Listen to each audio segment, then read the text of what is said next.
Welcome. We are broadcasting to the entirety of the Super Smash Bros. Community. This is Beyond the Metagame. I'm your host, Peon. This week, broadcasting from the top Battlefield platform. I'm joined, as always, by my wonderful co-host, AV. AV, how you doing, big guy? Hey, what's up? Just glad to be here. Think we got a lot of really cool things to say, and Battlefield weather's looking really good today, my man. Dude, this is our inaugural show. I mean, just for some background, AV and I have been talking about this for a long time. We notoriously go on long tangents about Smash, and we thought, hey, let's buy some mics. Let's get real with this. Yeah, it's kind of crazy. Just literally just got the mic today. I didn't even think twice about it.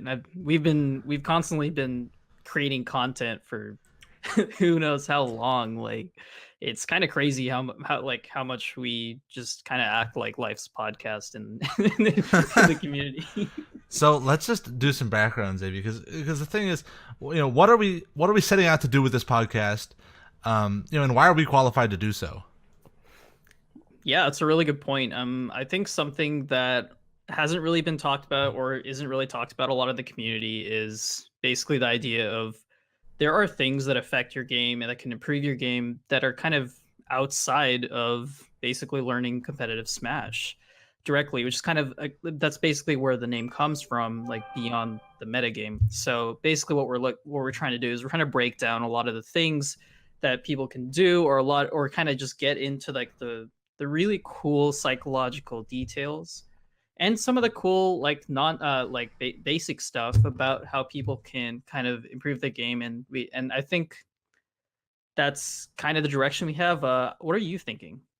Yeah, well, I completely agree. The thing is there's so much that's talked about in terms of Smash. There's so many people it's such a beautiful game because it's so wide open. People have completely different stances on how to play the game, but what people talk about less is how to approach playing the game in general. What life decisions do you make? How many tournaments is too many to go to? What should you prioritize when entering a new Smash scene? Like if you move to a new area, what goals do you set? What do you try to get out of the whole experience? What's the value that really it all has? And those are all issues that I think Smash players deal with and don't really address. Yeah, I think that's a really good point. I think you addressed you basically gave a bunch of questions that I think are really cool to get into. I hope we can get to some of those things. And yeah, I totally agree. There's a lot of times where we'll see in community chats or on Twitter or generally on social media, people just ask like, should I enter this tournament, or how seriously should I take the game? It's like, should I take PR seriously? Like what are my goals? People list what their goals are. And there's a lot of stuff like, what's the most important thing? Is winning the most important thing, or is having fun the most important thing, or is like playing a certain character the most important thing for you? So basically, I completely agree, and there's just a ton of really cool questions that have yet to be legitimately answered. Sure thing. Well, today we're first going to tackle the question, why play Smash? Why get in the first place? Why do we torture ourselves in this way? Why do we go 0-2 in a tournament and still come back? So that's what we're going to tackle today in just a second.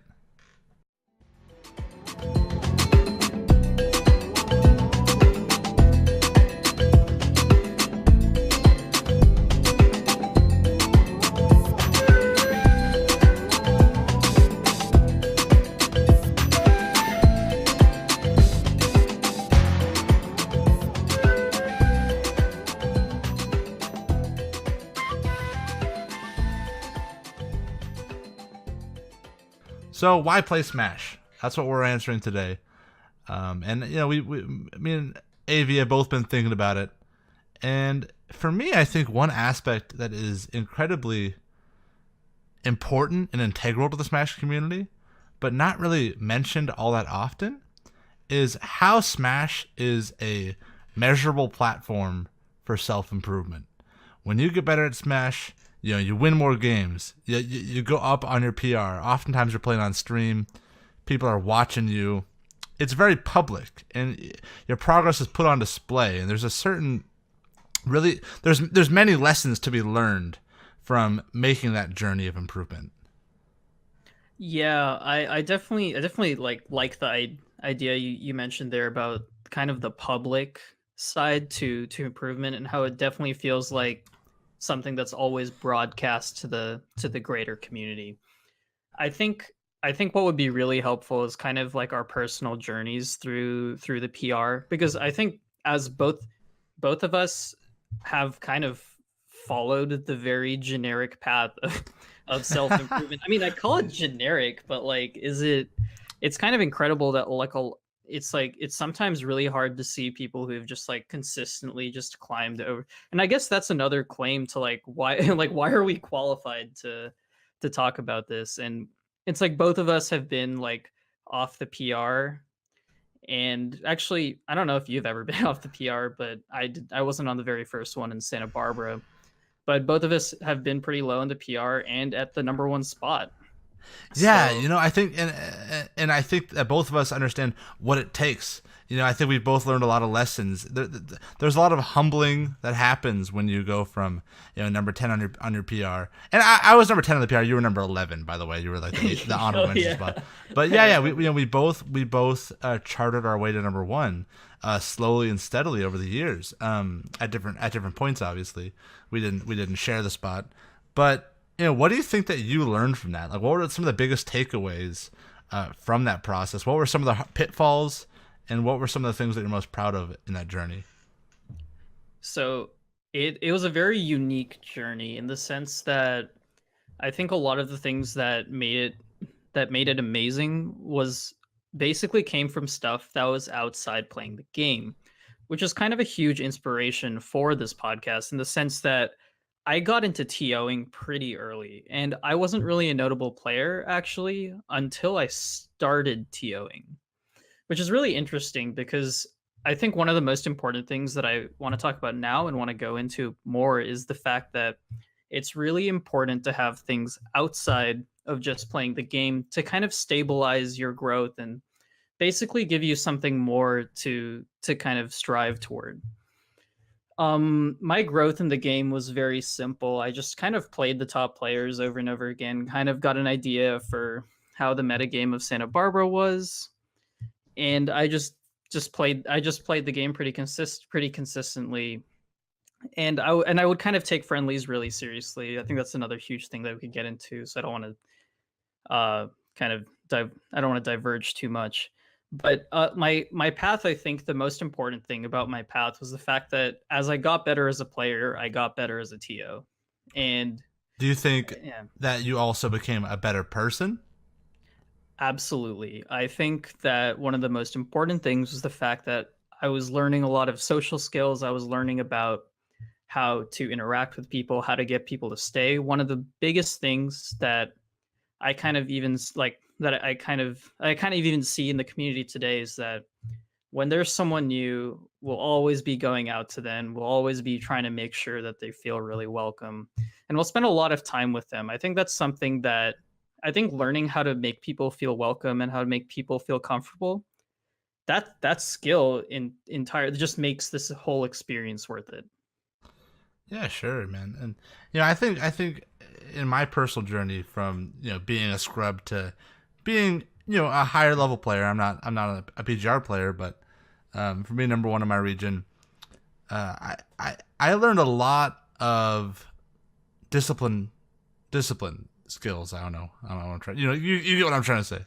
I think you said this to me one time years ago, that the best people in Smash are the ones who are the best losers.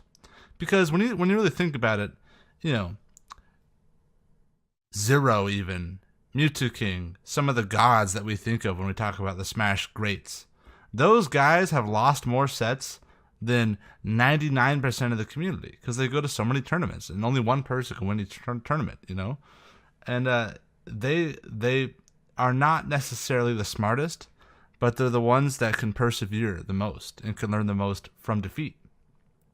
And that was a lesson I really learned about Smash is look, you're not, and it really affected me as a person, not just within Smash, but, you know, in life, you're not going to be the most successful if you're the most talented or the smartest. You're going to be the most successful if you're the least, not bothered by defeat. And if you can persevere even when things look bad, even when you get 0 and 2'd by like 2 Little Macs on the same day or something, as Cloud, and you hate your life. If you can go to a tournament the next week and still try your hardest, that's a valuable life lesson, man. Yeah, absolutely. I think you're. I think I want to ask you, like, I kind of drill you a little bit because I feel like surface level. That's a very. It may come off, although it's one of the most important things. It may come off as a little obvious, right? But I want to ask you, why aren't you bothered by defeat? I think that's kind of what a lot of people want to know. It's like, how can you play the game so much, be so entrenched in the community, basically be number one. You're not even just number one in Santa Barbara, you're number one in Central Coast. You had a really good performance at the Breakthrough Arcadian in SoCal. You're a very talented player, and similar people in kind of your skill level face this like serious emotional backlash whenever they face defeat. What allows you specifically to kind of be immune to this, or not immune because we all kind of feel it to some extent? What kind of like halts the effects of that? Right. Well, you kind of implied a lot of people that do not handle defeat well are very emotional, and I'm emotional as well. But the thing is another thing that Smash has taught me. It really all ties into this. Learning to lose is that when I lose, I don't think of it as defeat. I think of it as like a tough lesson. Like when your dad wakes you up at 6 a.m. to mow the lawn or something. You know that it's good for you, even though you're mad at the time. That's how I take bracket losses. I try to swallow them like it's medicine. Understand, okay, look, I lost because I needed to learn something. What can I learn from this, and how can I improve in the future? And that again has implications in life. And I think that's just a huge reason why I advocate anybody that takes Smash, that likes to play Smash or likes to play it competitively, shouldn't feel apathetic towards the game. Should respect that Smash is a harsh teacher, but it can teach you a lot, and it's worth pursuing because of it. Sorry, I rambled, but was that a good answer? No, I think that's kind of exactly what I was kind of looking for, because especially the whole idea of kind of taking your medicine, kind of taking the bad with the good. I think that's a really good way for someone who cares a lot about getting better at the game. In fact, that is, I don't like using superlatives, but that is likely the best, if not one of the best mentalities to have at approaching losses. It's funny because the way that I do it is very different. I'm as someone who kind of cared more about TOing and leadership and being a community leader. Whenever I took a bracket loss, it didn't feel, I didn't actually kind of attach too much emotion to it. I believe this also limited my growth as a player, because in order to really get good at something, usually you have to be emotionally attached to it, which is why I really like that you brought up that you are emotionally attached, but you still manage to kind of like, it's like to kind of process it, break it down, containerize these emotions and these feelings, and basically just like quantitatively and and constructively like break down your losses. I think it's funny the way that I approach it is just I just look for my successes in things that are outside the game, and that somehow has made me play better. That's one of the great things about Smash, man. Where like I was alluding to it earlier, but where so many people, so many different personalities, and I think it's because the game, you have so many creative movement options, and you have so many choices to be made throughout every individual game, so many interactions, that you can really imprint your personality onto the game, and thus you can also imprint the way that you think about the game onto your gameplay, and it's observable. and like I alluded earlier, is public. I think that's a really great concept, and I think that's perhaps part of the reason why you're citing the fact that your successes outwardly in life would show up in game. Yeah, I think it's really cool. It kind of bounces back and forth. I don't know if this is the case for you. I think you were talking about it at some point last week. This was the case for you where there would be this effect where Smash has kind of an effect on your life, and then it kind of bounces back, and then your life has an effect on Smash, which is kind of I really like getting into into these things about just basically looking at the game as not just a closed system in terms of like, okay, we have a game and then a metagame. This is like kind of the idea of the whole podcast. It's like there's so many things outside of it that basically contribute to your success or your goals in the community. And one of those, and I think like showing our different approaches to it is probably kind of like a cool foil in when people are kind of looking to kind of improve and get better at the game. All right, Avi. Well, I think we should switch gears.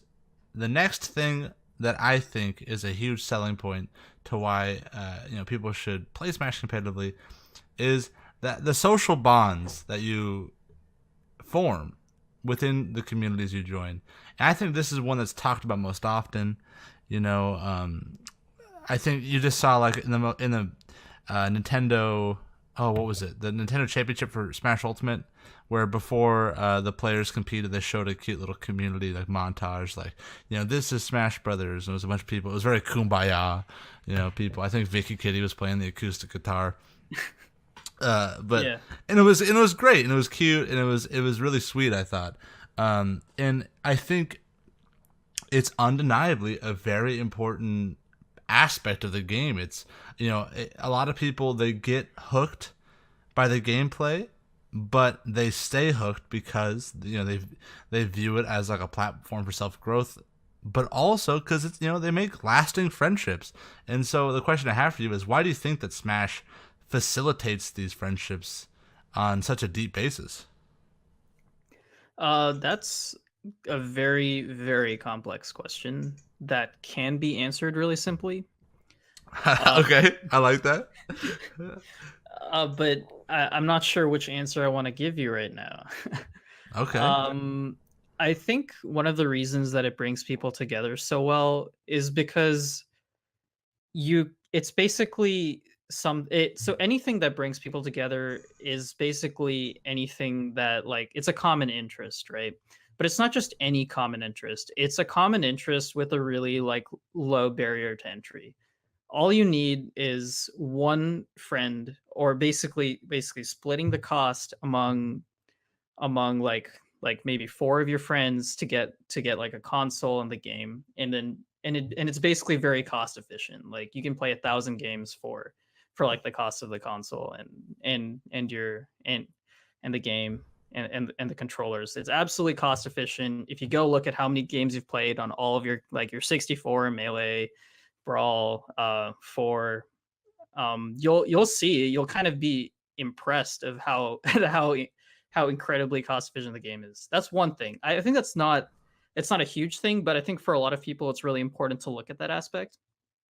Another thing which I actually talk about a lot to people outside the game to explain why I like Smash so much, because sometimes it's harder to explain Smash to people who don't really understand the community in the game. It's the fact that you can't sit on your computer in your room or on your game console by yourself and get better at the game. Yes, there's Wi-Fi. Yes, there's For Glory, but it's not the same. Going to a tournament environment, learning how to talk to people, interact with people, get tips from people, learn different matchups is so much more accelerated in friendly and tournament environments. This is a really unique concept to basically to like I guess fighting games in some extent in Smash mostly because it kind of appeals to everyone. Like it's this like it has this like really gripping appeal with all these like with like this kind of like really childish front end and then a really complicated back end. So you're basically kind of passing over pretty. You're kind of like collecting a huge chunk of the population, and then you're making it all about like social interactions and playing with different people, learning different matchups. So of course you're going to get these really strong community connections. You're going to get these really strong like bonds that are created because of literally how the game appeals and brings people together in that sense. Yeah, I mean, it's exactly like street chess in a major city. You know, like you can walk down the streets of New York City or San Francisco, and you can see like a 75-year-old elderly black man squaring off against like a 13-year-old like white kid, and you know they have nothing in common but the chessboard between them, and that's enough. You know, and I think that's what Smash is as well. You know, you go to a tournament and you have two guys who in any other context would have nothing in common whatsoever, but in this context they're united. And another, I mean, a big aspect of it, which I think is another big facilitator, is that Smash is a game, like I was mentioning earlier, where you can really impress your personality uh, into your gameplay. And I really think that there's this phenomenon where you don't really know someone that well, but then you play them in Smash, and you start to understand how they work. And then you start to understand, you know, their personality and just the way that they are, the way that they process things. And it's very intimate on a social level. What do you think about that? Yeah, I think that's a really cool point. I think there's lots of crossover between that. I remember when we were talking about like it's like how much does Smash affect you and how much do you or how much do you affect like your in-game persona? And I think that there is a huge thing about like you meet someone, you sit down, play friendlies with them. It's like you see that they never air dodge, or you see that they're really aggressive, or you see that they're holding shield a lot, or that they're camping the corner. And you make immediately make value judgments about them. It's like Yeah, exactly. and that's like so funny. I think I completely agree that it's something that we do, whether it's conscious or subconscious. I have completely judged someone on like a deeply personal level based solely on the fact that they like F smash 3 times in a row neutral. I'm like, oh, this guy, man. You know, it's crazy how that there actually is that connection, man. Yeah, I think it's super cool. I think that's one. I think it's both good and sometimes and sometimes harmful. Uh, Obviously, it's not really fun to talk about like people who are kind of basically berated for their play style, and they kind of attribute it, but it does happen. So I think it's really important to address it because there are people like we can see with like Meta Knights and Brawl, especially Beos in Smash 4. Yeah, puffs and melee. You know, Yeah, puffs in Melee. We always see people's personalities attributed to their character, and the thing is, at some point, I'm actually not sure like where the character ends and where the player begins. oh, that's actually such. Yeah, dude, that's great. You're right. It's crazy because I don't understand because sometimes because I'm human. I'm not so it's I'm not immune to making prejudices. I've made value judgments about pro players who play a certain character. I'm like they act like a certain way, or I mean I've tried to avoid that now, but you can definitely feel like it's like, oh yeah, that's a Bayo player. Like they're just like kind of like cheating most of the time. They're very flamboyant. They're very like excited. They're like they're super extra. But the thing is, like, they could totally be different. Like, I think Lima is actually a really good example of that. I think Lima is like a very he's a very reserved player, very normal, kind of just a very just he seems obviously his Twitter persona like is kind of different, but there's like nothing to take from. Like there's absolutely nothing that you can take from on stage. You watch him play on stage, it's just like he's a normal guy, but then we attribute his Bayonetta play to kind of his personality. And I feel like, Yeah, and then you see people on Twitter going on and like talking about him as if, giving him death threats and yeah, yeah, it's kind of crazy yeah. how it works. That's such a good point, and I do think, I mean, not at all to defend the people that do harass Bayo players or anyone for that matter. But there is an observable correlation between personality types and playstyles. I mean, I don't think there's a coincidence. I mean, look, go whoever your Falcon player is in your scene. Like, I guarantee he's a lot like the Falcon player in my scene. You know what I mean? Like, there's these attitudes that are expressed. You pick Falcon. It's overstated, but you pick Falcon because you don't really care about the result. You just want to have fun along the way. You pick Bayo because you're not afraid to be torn down for picking the best character. You're okay with the negative attention. You thrive on it. Because you're gonna receive it if you pick that character. So you know that going into it. And Yeah. it's a very interesting concept, and I'm happy that you brought it up. Yeah, I mean, I think you brought it up. but, I'm but, happy. uh, Oh, hey, I'll take the credit. yeah, but I mean, no, we both. I feel like we both kind of had really interesting takes on that. I really like that concept. I think we can return to that at a later time too. There's a lot Sure. of there's kind of a lot of complexities that goes on there in terms of the kind of the mind, the hive mind of the Smash community, and just basically the way that people portray themselves and act. So I think we should kind of move on to kind of another reason of why we play Smash. And I think we kind of touched on this a little. I do want to go into it a little more because we didn't talk about it from your end. And I do want to hear your perspective on this. So, one of the most important things, at least for me, like I said, is developing skills outside of Smash and then being able to apply them in the Smash community. I've done this with the TOing leadership and then applying kind of my analytics, my statistics, and my math skills in terms of like developing in helping develop a PR algorithm for the Central Coast and kind of just using my skills outside of the game to complement the Smash community. Something that you, Peon, have done is you've taken your very vibrant personality and you've really shown that and you really presented it well in your commentary. And I want to ask about your journey as a commentator. And I just want you to just talk about how you've grown as a commentator and why it's kind of that transition was so natural for you. Yeah, well, that's one of the big beauties of Smash Bros. One of the reasons why I think it's so special is that you go into it because you like this game, because it's a fun game. It has universal appeal, a bunch of different characters, fun gameplay. But you join the community, it chews you up, spits you out, and suddenly you don't even recognize yourself. Of how you started and where you are now. You wonder how that journey was ever possible.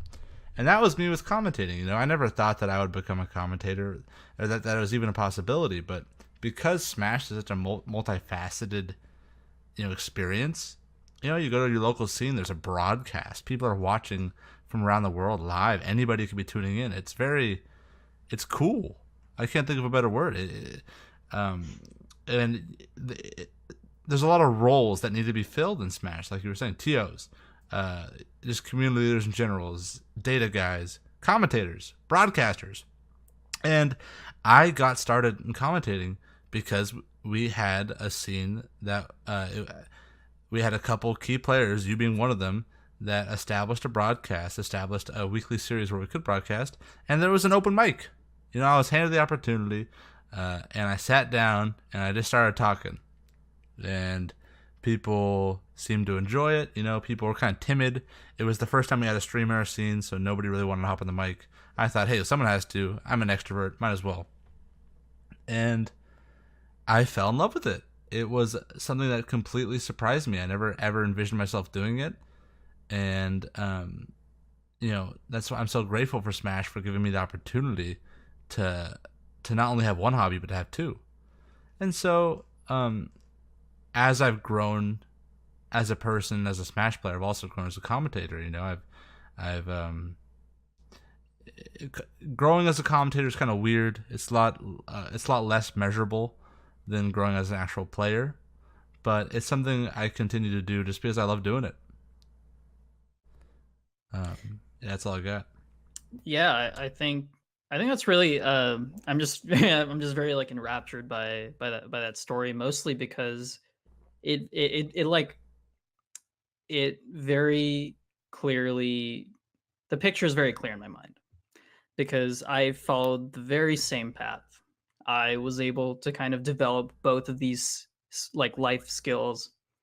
Well, if you want to call like playing Smash as a life skill, I I think do. I I count it. think we'll call it that. I was able to develop both of these like skills and hobbies simultaneously, and they both fed off of each other. So I absolutely vibe with what you said, and I kind of want to ask you like how did it feel going to your first like major event or SoCal event or I think you had a pretty notable appearance at Senkel Standoff. How did it feel for the first time, kind of going up on a big stage and saying hi to your mom to into the stream, uh, or just kind of just seeing knowing that you had like the support of all of us from the chat, or just kind of just talk about your experience at your first big event.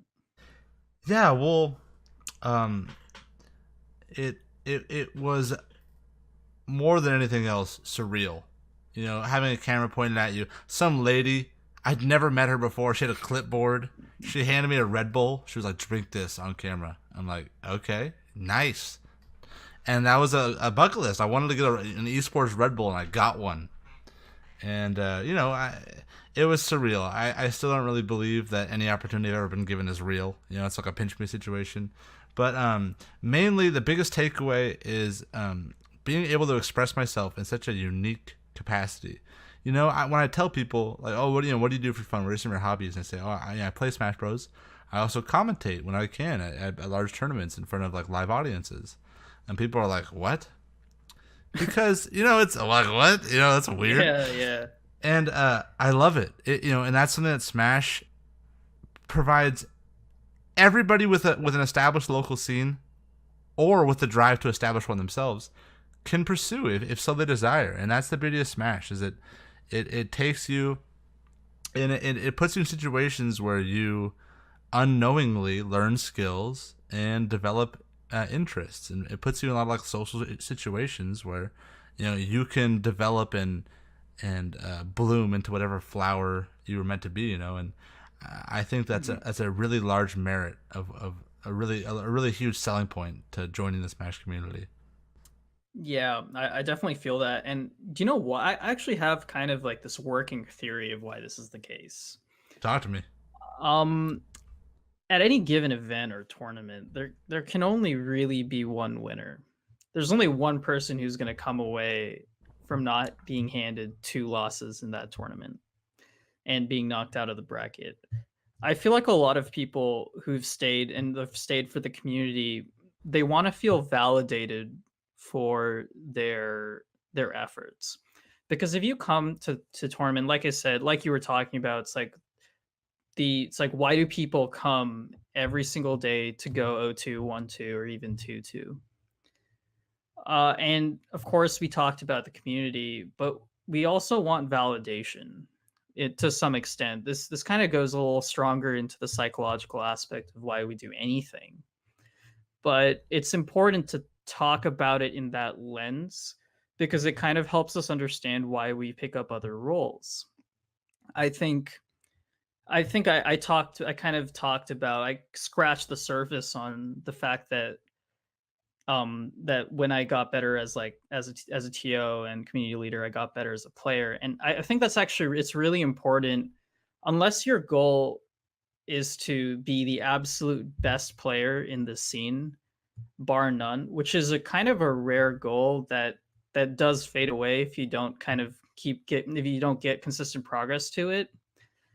You kind of need another goal. Like you need a more you need a like a path that you can grow on, which kind of basically, it's like you have this path. Like I had this path growing as a leader, and then basically hooked onto that was my path growing as a Smash player, and it was not the other way around. Mhm. I think it makes sense the other way around too. I think it makes sense to like kind of climb this path as a smasher and then kind of have hooked onto you is basically your commentary career or your blogging career or your graphic design career. Right. So I think either is good, but it's just really important to be well-rounded. And you'll find that a lot of people who aren't as well-rounded, this is kind of a general statement, not necessarily true on the whole, but you'll find that the people who are not as well-rounded are generally the people who complain about the game being toxic or the game being kind of detrimental to their mental health or the game being kind of like a negative factor in their life. And it's very, and the thing is, I don't want to talk about it as if I understand it from their point of view. I truly have not experienced that personally. From whose point of view? Just from people that think that the game Yeah. isn't beneficial to their mental health? Yes.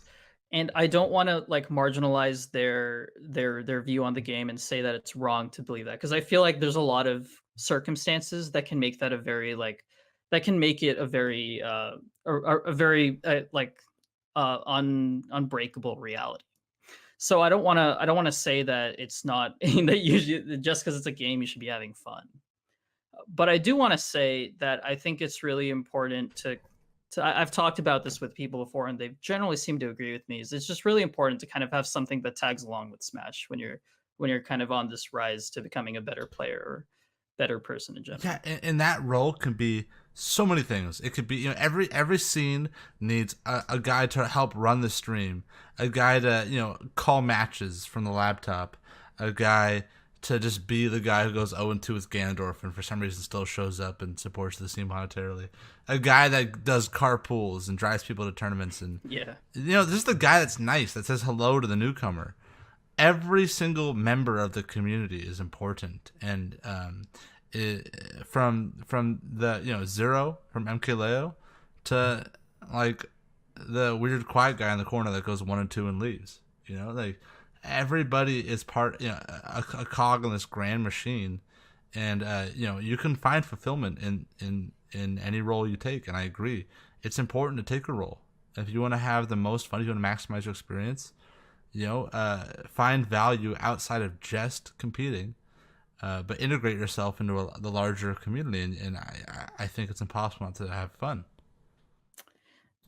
Yeah, I totally agree. I feel like we've kind of hit a really good like cap on this topic. I think we've addressed it pretty well.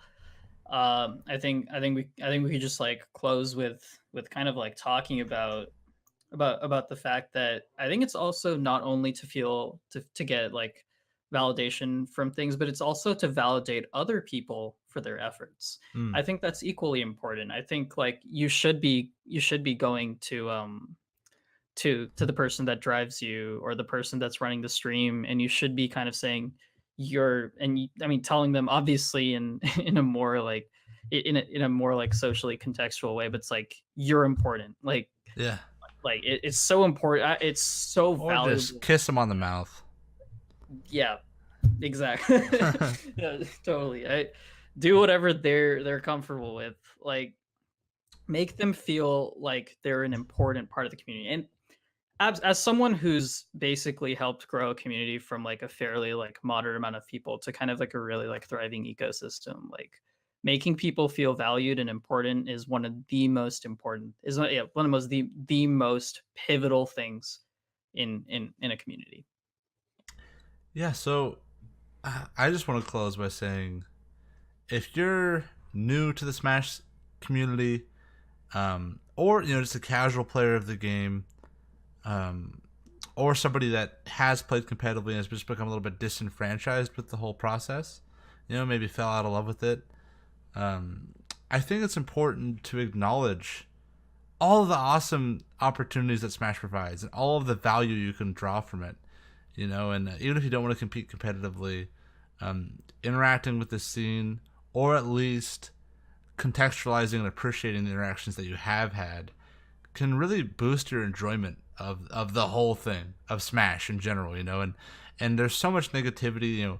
I think it's vocal minorities, but there's a lot of negativity around Smash 4 and Smash in general, and I think it's so not representative of reality. I think that the average local scene is having fun.